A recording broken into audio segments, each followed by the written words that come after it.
Perkara yang saya nak share hari ni adalah lebih kepada general untuk semua ibu. Kita tak tengok spesifik ibu yang jenis ini, ibu yang jenis ini, ibu jenis ni, tak.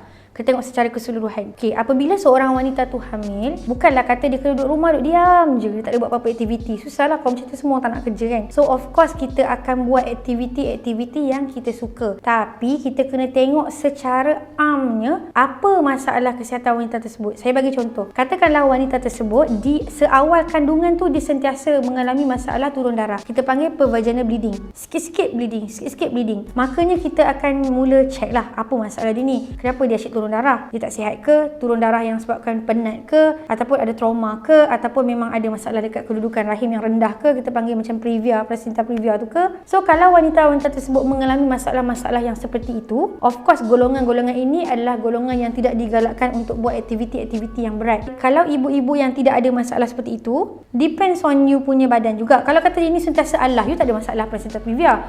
Tapi asyik Allah je. Kejap-kejap muntah, kejap-kejap bloated. Larat ke nak buat aktiviti lasak? Mesti tak larat kan?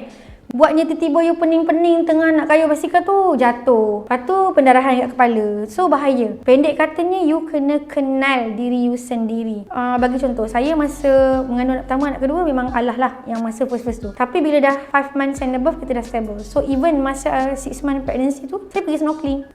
So tak adalah pula kata pergi snorkeling menyebabkan bleeding. Tak pun, okey je dengan perut yang besar tu, still boleh swim dekat pulau kan. Tak kata tak ada merisikokan lah. Tapi of course kita buat benda tu dengan berhati-hati. Tak adalah berdiri dekat boat tu, zup, terjun macam tu. Of course lah turun perlahan-lahan. Aktiviti-aktiviti yang kita buat tu pun kita ada limitation dia. Berapa lasak apa semua tu. But bila perut you makin besar, you dah masuk third trimester, dah 30 minggu ke atas, lagilah besar dah masa tu perut. Lagilah tak selesa. Larat ke nak buat aktiviti berat? Mesti tak larat. Kalau larat pun main game je dekat phone, betul tak? Tak banyak guna tenaga. Tapi kalau you nak buat aktiviti fizikal yang lebih banyak menggunakan tenaga fizikal ni, memang tak larat lah. Sebab baby tu dah berat, dengan uri lagi, dengan berair ketuban lagi kan, sakit belakang lagi. So waktu tu you akan limit you punya aktiviti. Kalau kata biasanya ada kelas-kelas yang ajar untuk antenatal ni, yang dibuat sekarang ni lah, dia akan ajar very simple exercise lah. Bukanlah kata macam 24 tu, tak lah.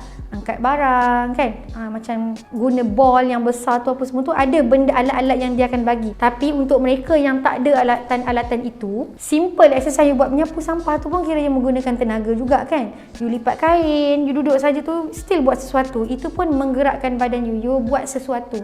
Cumanya bila you nak buat kerja rumah tu pun be careful. Janganlah mop lantai, lepas tu licin kan. So kena berhati-hati. Apa-apa sahaja aktiviti yang kita buat sepanjang kita pregnant, tak kisahlah awal, tengah ataupun hujung kandungan, still semua kena berhati-hati sebab semuanya ada risiko.